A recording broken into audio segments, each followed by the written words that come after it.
Cox here on a Thursday morning with a convo over coffee.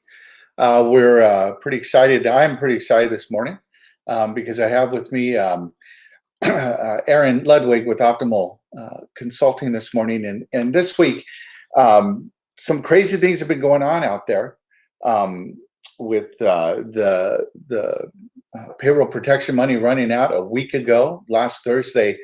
Just about the time I was having the conversation with Scott Riley. So that's kind of interesting, huh? But today, first of all, just so you know, I'm wearing my Packers jersey today because I'm a Packers fan, and today is the first day of the draft.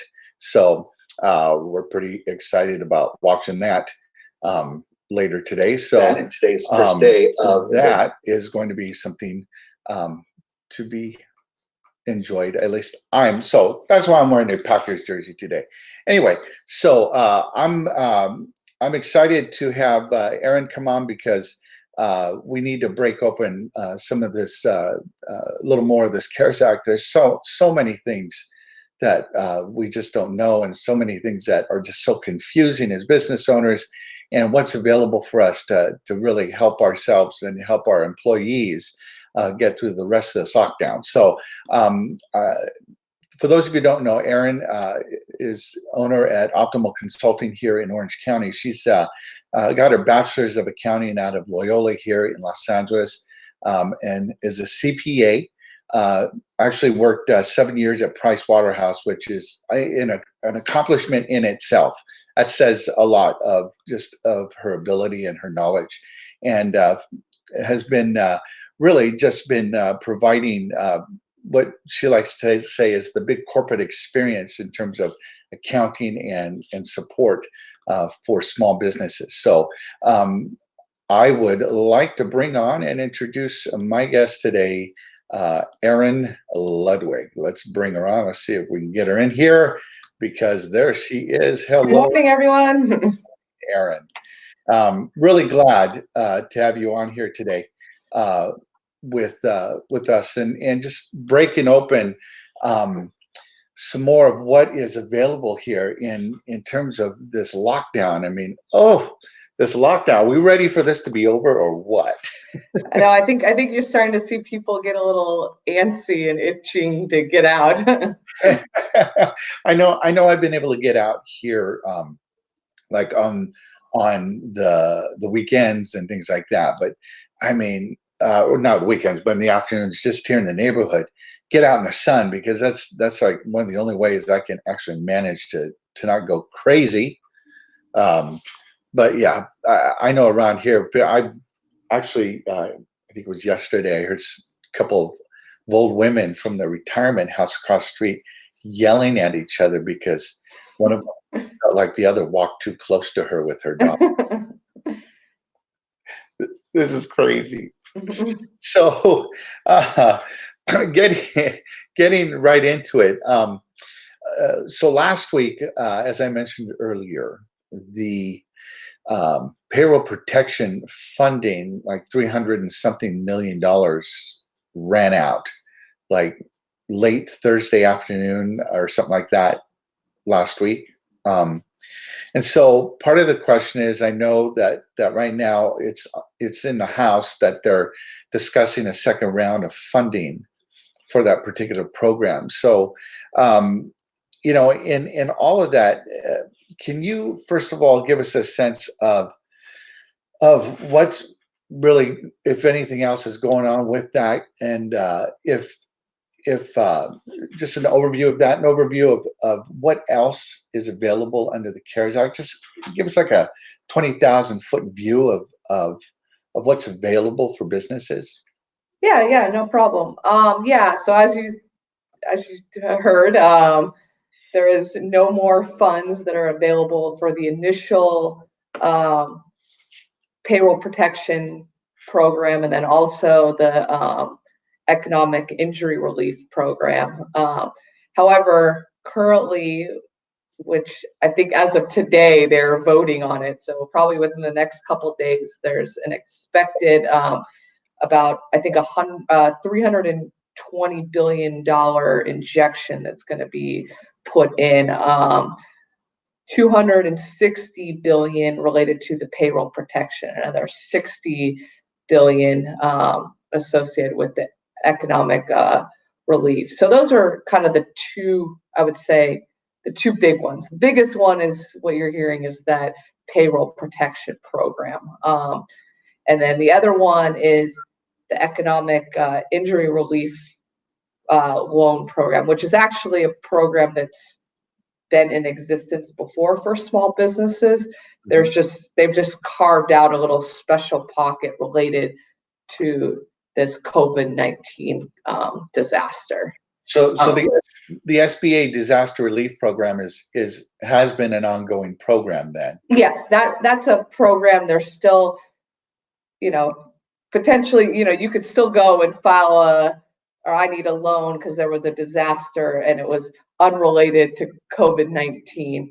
However, they've carved out kind of a special piece that they know that there's going to be a ton of individuals that are applying for that disaster program because of COVID-19. So they've allotted certain funds just for that quote unquote disaster. Okay. So it's in addition to an existing program. Yes. Okay.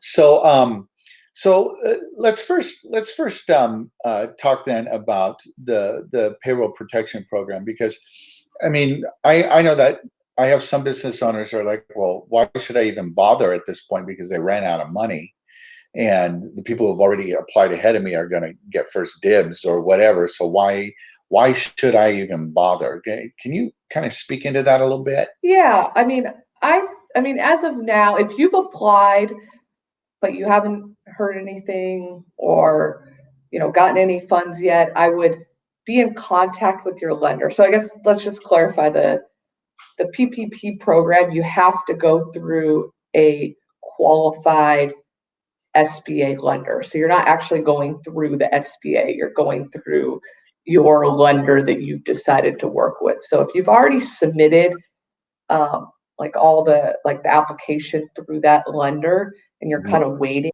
I would just connect with that lender and they're probably going to tell you either your application is in process, it's still in process, you may made quote unquote the cutoff, or there's no more funds. And then working with that lender, if as more funds become available, which I guarantee they will, do you need to redo the process, or are you automatically your application will automatically be submitted again at that time?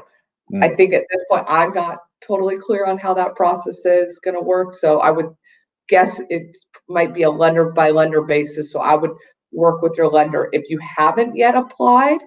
And as soon as those, if you have a lender you want to work with, I would make sure that you're in contact with that lender. And as soon as they're accepting applications again, because there's new funds available, I would go ahead and submit an application. I mean, it's a very simple application to fill out. I mean, I think most lenders are keeping it pretty generic. It's kind of, here's what the SBA says you need to ask and what you need to provide. And most lenders are just asking for that. They don't, lender to lender, it hasn't really deviated much, at least what I've seen from the 2 or 3 lenders I've worked with helping clients submit things. It's a series of questions of, you have no criminal background, are the funds staying in the US, like things like that. You're certifying that you are doing this in good faith. And then really they're asking for payroll reports. And you actually are the one that will put in the amount that you want approved for the loan. So it's basically going to ask you what 2 months of your payroll is, or an average of, kind of 2 months of payroll. And then, it'll basically ask you what your average payroll is for a certain period of time. And then it'll times that by 2.5. And then that's essentially what the loan amount is. And they're pulling that what from the 940s, the 941s? I would say it's like they're asking for that support as well, but you're probably going to pull it from actual payroll reports. I'm seeing a lot of payroll companies now, they're actually creating CARES Act payroll reports. So kind of, it's really what it is it's because your 441s potentially could have some like you might not be including all wages, or you might be including this, or might be including that, where what's subject to this loan is all your wages, excluding, you have to exclude any amount that you're paying over $100,000 to an individual. So if I have a salary of $120,000, only it would be capped at $100,000 for this loan amount. And then you also are not allowed to include any federal payroll taxes that I'm paying. So any state taxes that you're paying on behalf of the employee, you're allowed to include those amounts. But any like federal, so Social Security, Medicare that I pay on behalf of my employee, I'm not allowed to include that in there. And then you're also not there's some other acts that were, or I guess clauses that were in this act that are for family leave and certain like medical leave, that if they're getting coverage through that piece, you're not allowed to necessarily include it again into this calculation. So it's like, oh, you're already getting covered by this other act that came out related to the this COVID act, that it was like a Family and Leave Care Act, and if you're already included under there, then you can't include it into this calculation. But I'm saying a lot of payroll companies are actually like creating, hey, here, go run this report. This will tell you the amount you need to put in. Okay. So people are getting a sense of how to simplify it for business owners, and it's really not this crazy over the top process then. Yeah. I mean, like I've helped a few clients, but a lot of people if you have access to payroll reports, you can do this on your own very easily. Okay. Hey, just so you know, while we're here, if any of you have a question for Erin, just put them in the comments, and we'll answer them as we go here. And if you happen to come in after the live stream is over, just again go ahead and put your questions in the comments, and we'll make sure they get to Erin, and we can get any questions you might have answered. So we're breaking open right now the Payroll Protection Program, even as it's sitting between what I would call two funding times. So part of the discussion still remains in terms of how can we best advise people in terms of making sure that this falls under qualifying for a loan that would be forgiven after this is all over, as opposed to, in other words, helping protect themselves against mistakenly doing something that would cause them to have to lose that benefit of it being a covered loan, as it were, a forgivable loan. Yeah, so I think there's a couple main things I would focus on. One thing is 75% of the funds that you receive must go towards payroll. So they're the qualified kind of costs that you're allowed to use it for: payroll costs, mortgage interest, utilities, rent. But of that, you have to know that 75% needs to be pushed to payroll. So the other 25% can be used for those other type items. But if you're, using 50% for those other type items and only 50% payroll, then you're now subject to another 25% that is probably not going to be forgivable. Okay. The other thing is you want to make sure so they're really looking at that 8-week period once you have the loan amount. So let's say the loan went in as of today. They're going to look at that 8-week period of costs that you used that loan for, right? So in there, you want to make sure that, and they're going to look at it at from what a previous period would be. So you want to make sure that those payroll costs have stayed the same or increased, right? So they say, and this may change with new guidance that comes out, but as of when it first came out, this loan was through, you could apply through June 30th, right, of 2020. So one big key thing is if you had let go any employees, if you rehire those employees by that June 30th date, then this loan is forgivable in a sense.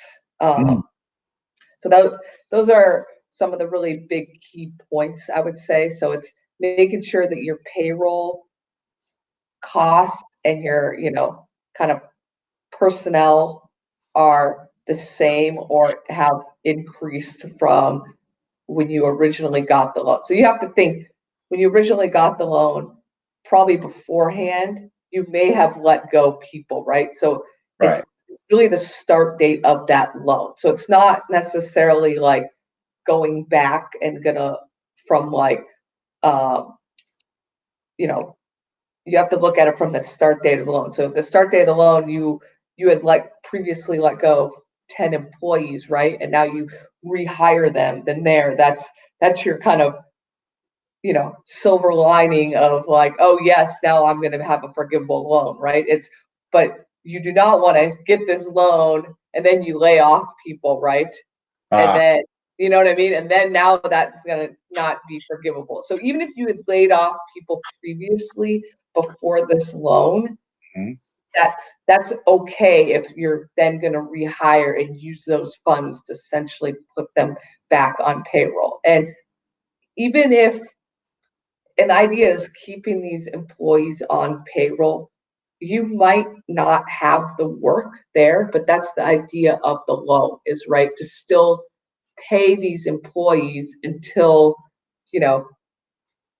that work comes in, right? And then you have them there and you're keeping them on payroll. So that's kind of the idea of the loan, is it's wanting to keep these people employed, even though there might not be that same work volume that's there. So it's really that 8-week period that you need to look at for the forgivable loan piece. So it sounds like what you're saying then is that, I mean, because I know that one of the things people have said is like, well, $1,200 stimulus check, woo woo, right? Yeah, right. And so I think it sounds like part of the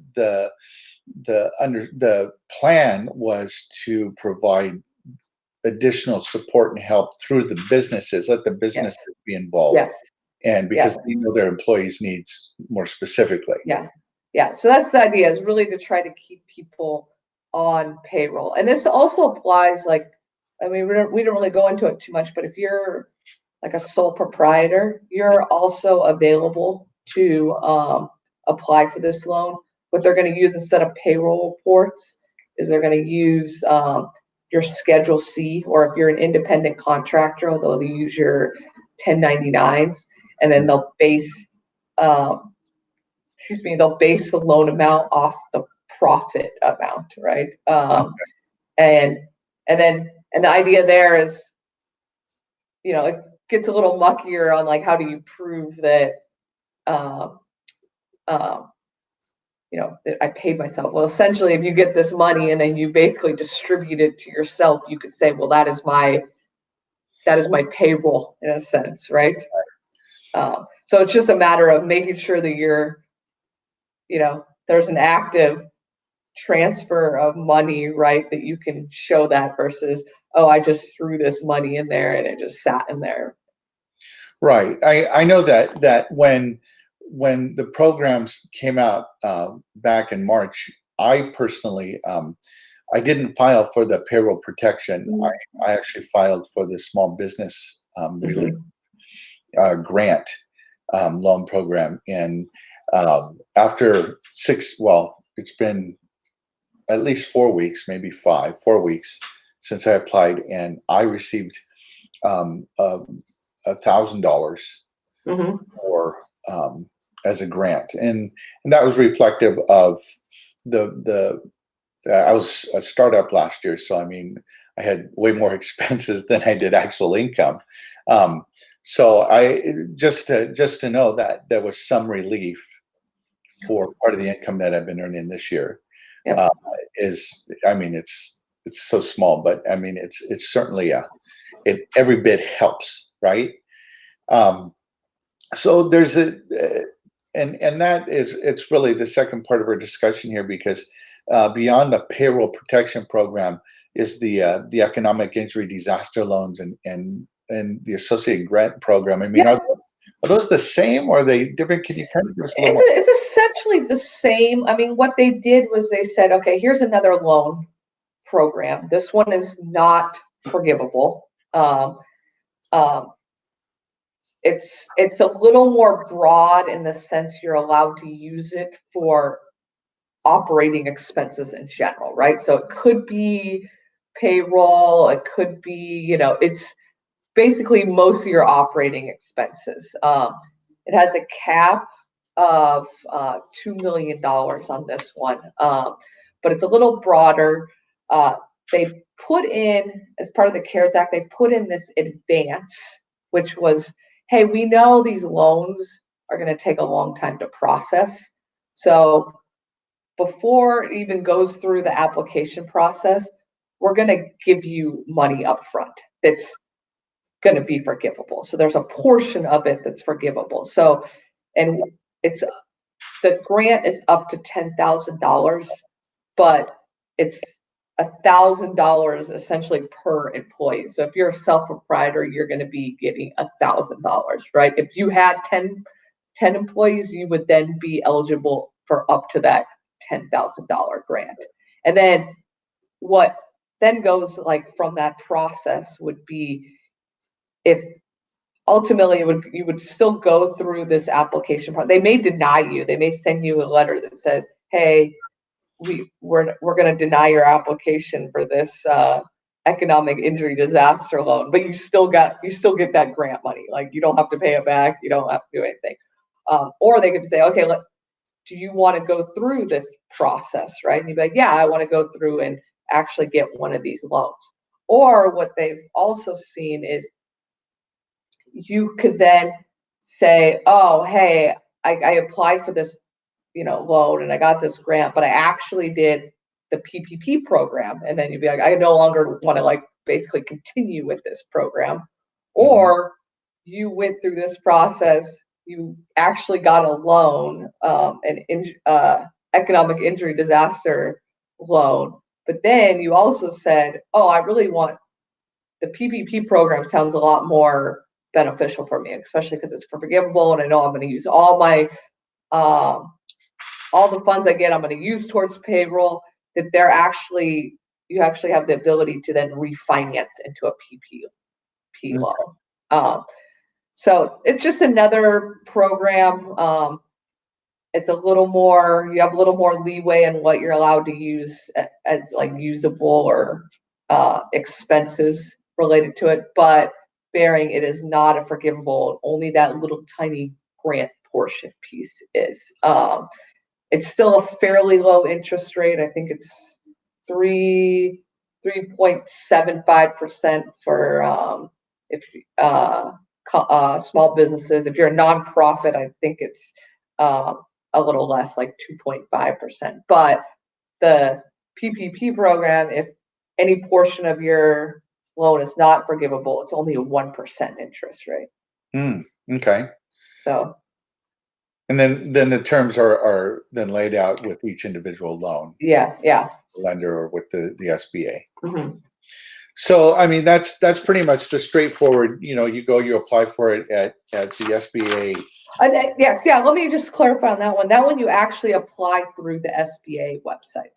So that's this website, the COVID-19 relief. Yeah, and it's currently closed at this point, but hopefully in the next couple of days it'll then reopen again.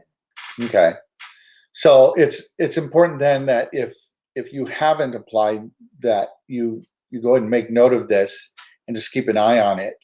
And I imagine part of that will come with the if there's an additional infusion of funding via legislation that's happening. That conversation is happening as we speak. Yeah.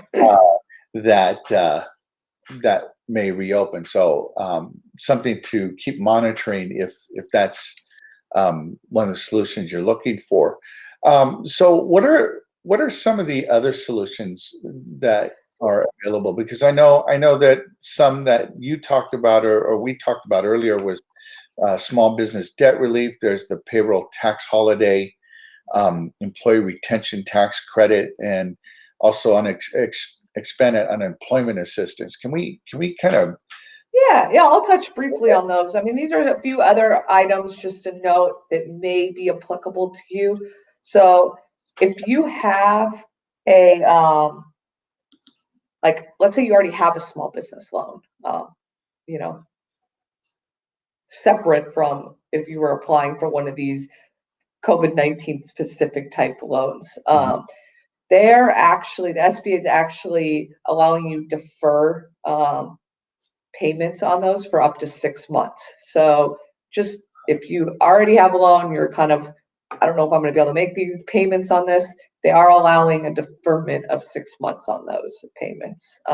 That's one kind of, minor relief. They're also allowing deferment. This is that payroll tax holiday of Social Security employer payments that are being made. So if you have employees and you pay, you're paying the portion of Social Security, you're allowed to defer that over the next 2 years. It has to be paid back within 2 years, but you're allowed to defer the payment on that for half of it needs to be paid back next year, and then half of it needs to be paid back the following year.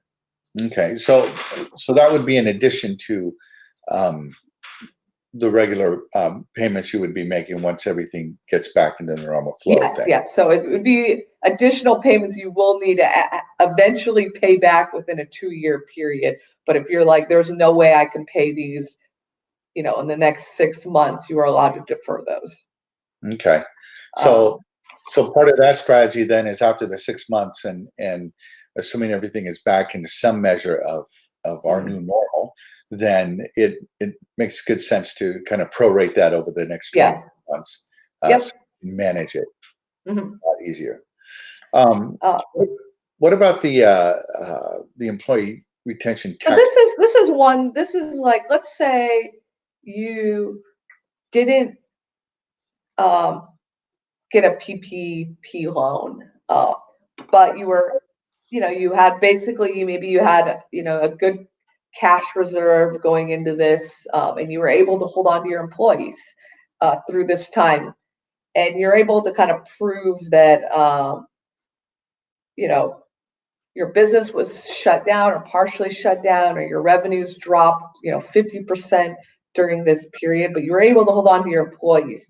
There's in next year's taxes, there's going to be a credit available. So a credit is a wonderful thing, because a credit is better than a deduction in the sense that a credit literally just takes the money and reduces your tax liability versus reduces the amount that then is getting tax affected, right? So this credit is up to, it's the lesser of like up to $10,000 for each employee, or 50% of their salary. So if their salary is only, you only pay them out $5,000, then they would only be, you can only take a credit of, 2,500, right? So this credit, so it's a credit that's added on if you were able to hold on to your employees, but you're not allowed to take the credit if you actually got one of these loans. Okay. So that's kind of, it's kind of like the backstop. Yes, So it's either like one or the other kind of a thing. Okay. But yeah, so that's, I mean, if you are able to honor your employees, you had a large cash reserve, you didn't necessarily, and maybe you didn't actually ever get a loan, even though you might have applied for one. This might be a very big tax benefit to you. And one of the things that I've seen is that there have been a number of small businesses that have said, "Look, we don't have the reserves. We need you to go and we need to furlough you or lay you off at this point." And so, how does the expanded unemployment assistance then into this situation? So there is some additional federal funding that is being provided with unemployment. That usually it's a state provided, right? The funds are usually provided by the state. The federal is putting in an additional amount in there. It's also expanding the definition. So, like if you're a self-employed person, you are now allowed to apply for unemployment in this circumstance. So that's an option out there. And then we kind of already talked about, there's a few additional individual type items that the Act covers. One is you said the kind of the direct assistance, right? They're the stimulus checks that they're sending out. And then also this is kind of another big thing, and not that any of us want to do it, but if you do need to pull money out of a retirement account, this year they are eliminating that 10% penalty that is associated with, like if you have to, early distribute money from there, there's usually a 10% penalty that's added on to that from a tax perspective. So that is no longer there. So at up to $100,000, you're allowed to pull out without having that penalty. So that's just something to, if you're kind of getting to that point, you're like, I need to pull some money out, but you're concerned about that penalty that's in place. From a federal perspective, that penalty has been eliminated for next year's tax purposes. Or there'll be an option that says I pulled money out because of this. If they do pull the money out, though, they're still liable for any federal taxes at their current rate, right? Yeah, so like the income law, like from an income perspective, you're still going to have to pay income tax on that amount. Right. There just won't be that additional 10% penalty that is then added on. Okay. So I hadn't heard about that one. So that's kind of a relief. Although I know that some of the accounts that have been in the markets, yeah, it's their own droopy. It's another issue, right? Day by day, it's like do, right? And it's kind of scary to move any money around right now, right? Because it's like from one day to the next, things could drastically change, and you'd be like, "What happened?" I've been watching some small investments I have just go up and down. Like it's literally been a roller coaster. I haven't seen my money move like that so much in such a short period of time. So that's been kind of interesting and fun to watch. So really, if we can kind of begin putting a bow around this, as it were, it still makes sense then if people haven't yet applied for the PPP loan, and it's something that would make sense for a business, then it still behooves them. Hey, I was able to use that word. It behooves them to actually apply. I think so. I mean, if this is something you really, it's really going to help you, and it's really in the best interest of your company. I mean, I would really, at this point, no addition. Now that we've kind of been through one round, right? And and in the beginning, it might have been hard to be like, I don't know what's going on. I don't know if I really need this or whatnot. But now you might have a better idea and be like, yeah, I need this, but now there's no money left, right? But I think as of now, you should, if you have a lender or get in contact with a lender, and be first in line for that round two, right? I mean, know when that lender is going to be able to process things or accept documents, and they're going to be like, hey, we're going to have it, available, Tuesday at 8 a.m. Then go ahead and apply that. I mean, at this point, if you haven't gotten any money and it's something that you are really needing for your company, I mean, it doesn't hurt to apply for it. I think it's going to be fairly, I think if you stick to the guidelines of for how the loans are going to be forgivable, I think it's going to be, I think the federal government at this point is like, we want these loans to be forgivable. That's the idea. So it's going to be, fairly liberal on making these loans or fairly easy, I guess, in a sense. Like they don't have time to spend hours and hours dealing with small businesses on, are we going to forgive these loans or not, or we're going to argue over certain types of expenses. So I'll just make sure that you document things very clearly, and you're doing things in good faith and abiding by what the legislation has put out. And it's it's fairly broad in a sense, right? And if you're following those guidelines, these loans should be forgivable. Okay. And then with the disaster relief loans, we know, and again, here's the link that you're going to want to record. We know that as of right now that this has been closed, but this may reopen with the infusion of refunding. So keep an eye, monitor this daily, especially right after.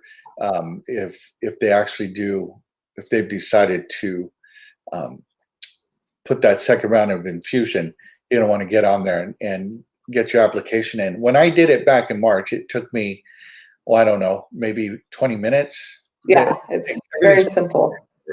It's a very simple process. So again, and this is something, it doesn't hurt, because once you get there, if you find that you don't need the loan, or if your circumstances change, that it just doesn't make sense, you can always say, yeah, I don't need this at this time, right? But better to be in that position than not be in that position. Yep, I agree. So you put together this. I have a print up here of it. This nice little PDF that really goes over the Payroll Protection Program and how to apply for it. What are the eligibility, the amounts, requirements, the forms that you would need, and some of the things. And you lay out. I think it's a really great summary of some of the things that a person would need in order to just really make what I would call an informed decision to decide to move forward with it, and how to best position themselves for it. And it's just this nice one page. If you want it, you can contact Erin either via email or on her phone. When this is done and everything's up, I'm also going to put, she's has made it available to us. I will put a link where you can download the PDF as well, because especially if you're going to do this, it's really a great idea. The summary is just you did a really good job with this, Erin. It's just one of those things I just think will be very helpful for people. So we'll make sure you got a link of that in this. And again, if you have any questions, just kick them out here real quick while we have Erin, and about the Payroll Protection Program or any of the other loans that are available, or some of the issues. And we're happy to have Erin answer them. We'll just give people a moment. And if not, it's okay. You can go hashtag replay and ask your question, and we can make sure that we'll be watching. Of course, we can make sure Erin gets the question and can answer it in place. Or if you have a question that you'd like to ask Erin specifically, you can email her at erin@optimalconsulting.co, or you can contact her here at her local number. You see it here on the screen, scrolling by. So there are no questions right now. So we appreciate everyone that took the time to come and join in on this conversation. We hope that the updated information over the last 2 weeks has been helpful for you. Erin, I'd like to thank you for taking time out of what I know is even still a busy schedule as you're helping your clients to be able to share this information with our viewers. And so thank you for joining us here this morning. It's my pleasure. Thanks a lot. Guys, we appreciate again that you joined us here. Join us next week. I'm locking down my guest. It'll be a surprise, but I will let you know as we get there, as we approach the week. So guys, have a fantastic week, and get out in the sun today. And again, go Packers. They're late in the draft today. The NFL draft is today. So we'll see how things go, but I hope your team does well. Well, unless you're a Minnesota Vikings fan or a Chicago Bears fan, in which case a rain on thee, and go look it up if you're wondering what I'm saying. So you guys have a fantastic week, and we appreciate you coming here. Thank you. Thank you, guys.